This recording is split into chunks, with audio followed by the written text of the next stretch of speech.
देख रहे हैं दिल्ली एनसीआर का पहला रियल एस्टेट सेक्टर का web news channel estate news, जो सिर्फ रियल एस्टेट से जुड़ी खबरें दिखाता है। एस्टेट न्यूज के एक खास शो जिसका नाम है वॉइस ऑफ आरडब्ल्यूए। इस शो के जरिए हम हर शनिवार को शाम 5 बजे गुरुग्राम की एक सोसाइटी की आवाज को बुलंद करने का काम करते हैं। इस सोसाइटी में रहने वाले लोगों को क्या परेशानी है, उन परेशानियों को प्रशासन और सरकार तक पहुंचाने की कोशिश की जाती है, ताकि गुरुग्राम में करोड़ों के फ्लैट में रहने वाले लोगों को मूलभूत सुविधाएं मिल सके। अगर आप भी परेशान हैं या फिर आपकी भी सोसाइटी में कोई परेशानी है या बिल्डर और निगम में यहाँ के रेजिडेंट्स परेशान हैं, तो हमसे आप संपर्क कर सकते हैं, ताकि आपकी आवाज को भी वॉइस ऑफ आरडब्ल्यूए शो के जरिए सरकार तक जरूर पहुंचाने के लिए ब्रिज का काम करेंगे। तो चलिए शुरू करते हैं आज के इस खास शो को।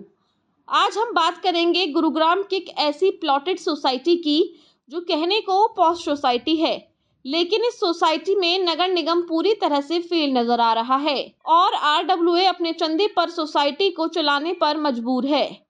आखिर कौन सी है ये सोसाइटी जहां नगर निगम पूरी तरह से फेल साबित हो रहा है? क्यों अब यहाँ के लोग आरडब्ल्यूए नगर निगम से वापस अपनी सोसाइटी को आरडब्ल्यूए को हैंडओवर करने की मांग कर रहा है, दिखाएंगे हम इस खास शो के जरिए। लेकिन अगर उससे पहले आपने हमारे चैनल को सब्सक्राइब नहीं किया है, तो चैनल को सबसे पहले सब्सक्राइब जरूर करें, ताकि रियल एस्टेट से जुड़ी तमाम खबरें आप तक सीधी और सबसे पहले पहुंच सके। दरअसल गुरुग्राम के सेक्टर 49 की उप्पल साउथ एंड सोसाइटी इन दिनों नगर निगम की लापरवाही का खामियाजा भुगत रही है। इस सोसाइटी को नगर निगम से हैंडओवर कर लिया गया था, जिसके बाद आरडब्ल्यूए और यहां के लोगों को बेहतर सुविधा देने का भरोसा और आश्वासन दिया गया था। लेकिन यह सोसाइटी इन दिनों गंदगी और अंधेरे के साथ साथ प्यासी सोसाइटी भी बन गई है। क्यों यहाँ के लोग अब नगर निगम को कोसते हुए नजर आ रहे हैं और क्यों कहते हैं कि नगर निगम के अधिकारी सिर्फ यहाँ से टैक्स वसूलने का काम करते हैं, दिखाएंगे आपको। इस पूरी खबर में क्यों नगर निगम पर एक के बाद एक आरोप लग रहे हैं, लेकिन उससे पहले उप्पल साउथ एंड सोसाइटी की बेसिक डिटेल्स जान लेते हैं। उप्पल साउथ एंड सोसाइटी 110 एकड़ में बसी हुई है। यह एक प्लॉटेड सोसाइटी है जिसमें 5 ब्लॉक बनाए गए हैं, करीब 2500 यूनिट हैं और 10,000 के आसपास लोग रहते हैं। इनको पोजीशन 2002 में दिया गया था, जबकि यहाँ शुरुआत में रेट 4,000 रुपए गज था, अब 2 लाख रुपए गज के पार पहुंच गया है। इस सोसाइटी को 1 जुलाई 2022 को नगर निगम ने टेक ओवर कर लिया था और उस समय लोगों को भरोसा और विश्वास दिलाया गया था कि नगर निगम तमाम मूलभूत सुविधाएं सोसाइटी वासियों को देगी और इसके बदले नगर निगम तमाम टैक्स सोसाइटी से वसूलेगी। लेकिन जैसे ही सोसाइटी नगर निगम के हाथों में आई, वैसे ही मानो उप्पल साउथ एंड सोसाइटी नरक बन गई। ना तो यहाँ सोसाइटी में स्ट्रीट लाइट है और ना ही सफाई कर्मचारी, जबकि आरडब्ल्यूए खुद 15 सफाई कर्मचारियों को अपने खाते से सैलरी दे रहा है। यहाँ तक कि पंप ऑपरेटर को पिछले 1.5 साल से नगर निगम की तरफ से एक पाई भी नहीं गई है। यहाँ के लोग आज भी कहते हैं कि यहाँ की निवर्तमान पार्षद प्रवीण लता यादव ने विकास की झड़ी लगा दी थी। आज भी लोग कहते हैं कि पार्षद होती तो आज उन्हें किसी तरह की परेशानी नहीं उठानी पड़ती। एमसीजे के अधिकारी और कर्मचारी सिर्फ पैसा लूटने का काम करते हैं, विकास तो यहाँ खुद आरडब्ल्यूए ही कराती है। देखो, मैं राव भगत सिंह एडवोकेट पेशे से एडवोकेट हूँ और उप्पल साउथ एंड आरडब्ल्यूए का प्रेसिडेंट हूँ। हम 10 जुलाई 2023 को चुनाव जीतकर निर्वाचित होकर के आए थे और हमने अपना पदभार संभाल लिया था और 10 जुलाई से आज तक म्युनिसिपल कॉरपोरेशन की तरफ से कोई सफाई कर्मचारी नहीं आ रहा। हमने 15 एम्प्लॉई अपने सफाई कर्मचारी रखे हुए हैं जिनके आरडब्ल्यूए तनख्वाह देती है। और जो स्ट्रीट लाइट्स हैं उनका एक दफ़ा श्री एक्शन साहब गर्ग साहब हैं विक्की जी, उन्होंने के पास में गया था, उन्होंने ठेकेदार को धमकाया और कुछ लाइटें उन्होंने ठीक कराई जो 3 दिन बाद ही ख़राब होगी। फिर मैंने उनसे संपर्क किया तो उन्होंने एसडी और जेई का नंबर दिया, लेकिन उनसे कोई फ़ोन नहीं उठाता, ना ठेकेदार उठाता। अब हम स्ट्रीट लाइटें भी अपनी जेब से ठीक करा करके लगा रहे हैं। पीछे हमारे यहाँ जो पंप ऑपरेटर है, जो एमसी जो पानी आता है नहर का भी और कुछ हमारा पहले से यहाँ जो समरसीबल लगा हुआ है, उसका जो पंप ऑपरेटर है उसका 1.5 साल से कोई तनख्वाह नहीं दे रहा है। एमसीजी में उसका नाम गया, ना एमसीजी ने अपना कोई सरकारी आदमी रखा है। 3 ब्लॉक में 4 ब्लॉक में यहाँ से पानी जाता है, पी ब्लॉक में जाता है, डब्ल्यू ब्लॉक में जाता है, एस ब्लॉक में जाता है, डी ब्लॉक में जाता है और आर ब्लॉक में जाता है। वो बेचारे को तनख्वाह हम RWA वाले दे रहे हैं ताकि किसी गरीब आदमी के बीबी बच्चे भूखे ना मर जाएं। और आज मैं आपसे हाथ जोड़ के निवेदन कर रहा हूँ, हमें समझ में नहीं आया इस गुड़गांव को कौन लूट के खा रहा है। सबसे ज़्यादा जो है रिवेन्यू यहाँ से जाता है। हमारे मीणा साहब बहुत नेक और ईमानदार अफसर हैं, पता नहीं उनको कोई कौन मिसगाइड कर रहा है, कौन गुमराह कर रहा है। ये ठेकेदार जो है, जो पहले वाले भी, ये भी हमारे जो सफाई कर्मचारी हैं, जो आदमी हमने रखे हैं, उनकी फ़ोटो लगा के डाल के तनख्वाह खा जाते हैं उनकी, और तनख्वाह हम दे रहे हैं। बाई चेक पेमेंट कर रहा हूँ मैं सबूत के साथ। RWA सबूत के साथ आपको दे सकती है, मैं चेक से पेमेंट कर रहा हूँ मजदूरों की, जो सफाई कर्मचारी हैं। क्योंकि मैं अपनी कॉलोनी में कूड़ा फैलता हुआ नहीं देख सकता, अराजकता नहीं देख सकता, गंद नहीं देख सकता, अंधेरा नहीं देख सकता, और तिसाया मतलब प्यासा नहीं मरने देना चाहता। इसलिए हम ये सारी तनख्वाहें और ये सब चीज़ अपनी जेब से RWA कर रही है। हमारी जो पार्षद साहिबा श्रीमती परवीन लता यादव थी, वो एडवोकेट थी पेशे से, उसने बहुत काम कराए हैं। जब भी हमने कोई काम कहा उसने काम किया, लेकिन अब जब पार्षद ही नहीं रही तो यहाँ सरकार की तरफ से 0 है, कोई काम नहीं हो रहा। हमने खूब मेल लिख ली, खूब शिकायतें कर ली, लेकिन रिजल्ट 0 है। निगम में है ये नहीं कोई बिल्डर की है। निगम में RWA तो अर्जिंग है, लेकिन RWA तो वेलफेयर रेजिडेंट एसोसिएशन होती है जो अपनी कॉलोनी का वेलफेयर सोचती है। नहीं, हम ये चाह रहे हैं कि निगम सरकारी मुलाजिम जो हमारी 110 एकड़ में कॉलोनी है, इसके अंदर कम से कम भी 20 सफाई कर्मचारी चाहिए, 5 माली चाहिए, 3 पंप ऑपरेटर हैं, इनकी तनख्वाह चाहिए।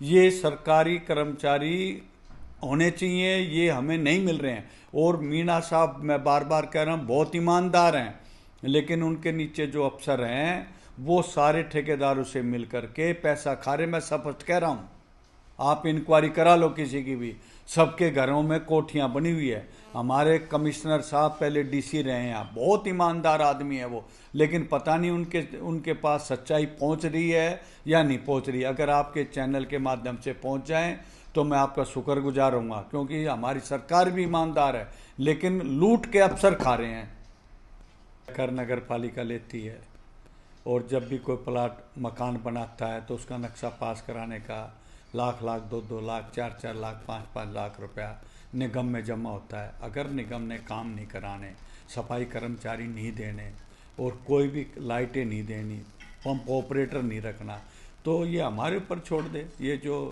नक्शा पास कराने के ग्रह कर रहे हैं सब छोड़ दे, ये सब RWA अपने आप कर लेगा। या फिर जो, मैं ये नहीं कह रहा कि किसी भी RWA को पैसा दे, आप कम से कम ये तो सोचे जो 110 एकड़ में कॉलोनियाँ बसी हुई हैं, टाउनशिप हैं, उनका क्या हाल है। अपने आदमी भेज देना, नहीं भेजे तो हमारे से रसीद ले, हम चेक से पेमेंट करके उनके दिखाएंगे ये दिया है, और उनका एक आदमी आए डेली गिने, हमारे हाजिरी ले। अगर कोई भी RWA का प्रधान या पदाधिकारी पैसे का दुरुपयोग करता है, सरकार के पैसे का मिसयूज करता है, तो उसके खिलाफ मुकदमा दर्ज कराए। लेकिन यहाँ तो बीमारी क्या है कि उच्च अधिकारी श्री मीणा साहब तो ईमानदार है, नीचरले घपला कर रहे हैं, खींच कर ले रहे हैं, छोड़ते ही नहीं। आप प्रॉपर्टी की ID बनवाने चले जाओ, 50,000 से पीछा नहीं छूटेगा कम। नक्शा पास करने की बहुत दूर की बात है। मकान की मलकियत जो हाउस टैक्स के लिए आती हो, दरखास्त दिया हो, चढ़ेगी नहीं जिंदगी में जब तक पैसे नहीं दोगे। इतना बुरा हाल है गुड़गांव में। उप्पल साउथ एंड सोसाइटी की RWA आज भी नगर निगम कमिश्नर PC मीणा से गुहार लगा रही है कि अगर वह सोसाइटी में किसी तरह का काम नहीं करवा पा रही तो फिर सोसाइटी को RWA को हैंडओवर वापस कर दे, ताकि वह यहाँ रहने वाले 10,000 लोगों को मूलभूत सुविधाएं दे सके। यहाँ के लोग कहते नजर आ रहे हैं कि 20% काम भी नगर निगम सोसाइटी में नहीं करवा पाया है। यहाँ पार्कों की हालत बिल्कुल खराब है, जबकि स्ट्रीट लाइट और बिजली विभाग से भी यहाँ के हजारों लोग परेशान हैं। यहाँ काम करने वाले नगर निगम के सफाई कर्मचारी भी सिर्फ खाना पूर्ति करते हैं, जबकि तमाम काम करने वाले कर्मचारियों को आरडब्ल्यूए ही अपनी जेब से पैसा देता है। लोगों की माने तो उन्होंने जिंदगी भर की गाड़ी कमाई एक ऐसी पोस्ट सोसाइटी में लगाई थी जहां उन्हें बेहतर और अच्छी सुविधाएं मिल सके, लेकिन आज उन्हें लगता है कि उनकी गाड़ी कमाई अब खराब हो गई है, क्योंकि नगर निगम सोसाइटी में मूलभूत सुविधाएं देने में नाकाम साबित हो रहा है। लोग कहते हैं कि जब यह पूरा सिस्टम सरकार और अधिकारियों के साथ साथ मिला हुआ है, यहाँ ना तो किसी की रुहाई है और ना ही कोई दुहाई, बस यहाँ सबको मिलकर डकारने की लगी हुई है। नमस्कार, मैं पवन अरोरा, जनरल सेक्रेटरी उपल साउथ एंड आरडब्ल्यूए। देखिए, हमारी हाल ही में 1 साल हुआ है जो ये हमारी सोसाइटी है, पहले बिल्डर ऑपरेट करता था फॉर पब्लिक सर्विसेज। अब इस सोसाइटी को एमसीजी ने अपने अंडर टेक ओवर कर लिया है। अब ये टेक ओवर तो किया, बट एमसीजी वो एक सिस्टम का 20% भी डिलीवर नहीं कर पा रही जो पहले हमारे को सर्विसेज मुहैया होती थी। अब क्वालिटी ऑफ लाइफ हमारी इस सोसाइटी में बहुत डाउन आ गई है। उस चीज़ को देखते हुए सारे एक्सपेंसेस हमने खुद ही करने का निर्णय लिया आरडब्ल्यूए ने, और सफाई से लेकर के बिजली, पानी, सब कुछ ही आरडब्ल्यूए ने अपने हैंड ओवर ले लिया। एमसीजी के हमने बहुत चक्कर काटे, इतना बुरा हालत है। पानी की सप्लाई के जो पंप ऑपरेटर होते हैं उनकी 2-2 साल से तनख्वाह तक नहीं मिली है। जब से हमारे ये एमसीजी ने टेक ओवर किया है, इसमें एम्प्लॉइज़ इन्होंने अपने अंडर ले लिए थे जो पानी सप्लाई और सब के लिए जिम्मेवार थे, जो बेसिक नेसेसिटी सर्विसेज हैं उसके लिए जो जिम्मेवार थे, उनकी सैलरीज तक नहीं मिली हैं। वो सैलरीज भी आरडब्ल्यूए बर्डन कर अपने ऊपर लेके पे कर रहा है। क्लीनिंग तो आप ये सोचिए कि एमसीजी के पास कोई प्रॉपर सिस्टम ही नहीं है कि वो क्लीनिंग किस तरीके से करा रहा है। उन्होंने सब कॉन्ट्रैक्टिंग कर रखी है और सब कॉन्ट्रैक्टर्स 5 बंदे भेजते हैं 100 एकड़ की कॉलोनी को साफ़ करने के लिए, और वो 5 बंदे 2 बजे तक काम करते हैं और चले जाते हैं। और फिर स्ट्राइक का तो आपको पता ही है, एमसीजी साल में 6 महीने स्ट्राइक दिखाती है। तो जिस तरीके से तो आप सोसाइटीज़ नहीं गवर्न करेंगे ना, एमसीजी को एक सिस्टम तो बढ़िया बेटर बनाना ही पड़ेगा कि बेसिक गार्बेज, बेसिक जो ज़रूरत है जीने के लिए, लिविंग स्टैंडर्ड्स के लिए, एटलीस्ट वो सर्विसेज तो गुड़गांव में मुहैया कराएं। जो हम लोगों ने इतने अपनी जीवन का पैसा खर्च के इतना जब अपनी ज़मीन यहाँ पे ख़रीदी ये सोच के कि क्वालिटी ऑफ लाइफ मिलेगी, वो एमसीजी के टेक ओवर के बाद बहुत रिड्यूस हो गई। यही मेरा आपसे है। अब अगर आप डीएचबीएन की बात करें तो वो इस एरिया को जो एमसीजी ने टेक ओवर किया है बाद में उसे इनएडेक्वेसी एरिया बोलती है। इनएडेक्वेसी एरिया का मतलब ये है कि अगर हमारा ट्रांसफार्मर ख़राब हो गया तो उसके रिपेयर के पैसे उनके पास नहीं हैं, डीएचबीएन के पास नहीं है, वो पैसे भी आरडब्ल्यूए को खर्चने हैं। अब आप सोचिए, अगर हमारी बिजली चली गई तो उसके लिए हमें अपनी जेब से पैसा खर्चना पड़ेगा, तब जाकर बिजली रिस्टोर होगी, और वो भी ट्रांसफार्मर रिपेयर के लिए। ये नहीं कि छोटी मोटी बात, बड़ा मेन ट्रांसफार्मर फूक गया तो वो पैसा भी आरडब्ल्यूए को अपनी जेब से लगाना है। अगर पंपिंग स्टेशन की पानी की मोटर फूक गई तो उसके भी पैसे हमने खर्चने हैं।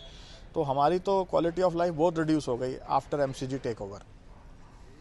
मैं नीरज माथुर, आरडब्ल्यूए में एग्जीक्यूटिव मेंबर हूँ, और मैं यहाँ 2004 से यहाँ रह रहा हूँ। और बहुत अच्छी सर्विसेज पहले हुआ करती थी, जो कि आरडब्ल्यूए जब से एमसीजी ने टेक ओवर किया है, जब से बहुत ही हालत ख़राब हो गई है।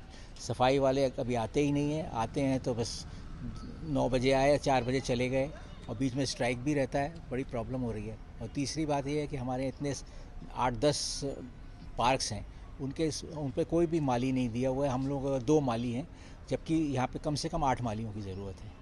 मालियों के बगैर भी हमारा काम नहीं चलता, सारे लॉ मेंटेन नहीं हो पा रहे हैं, बहुत ही हालत ख़राब है उनकी। अब 2 आदमी से आप कैसे एक्सपेक्ट करेंगे कि आप 10 आपके जो जितने भी आपके वो हैं, वो लॉन्स को कैसे मेंटेन करेंगे? यही मेरा है इसको।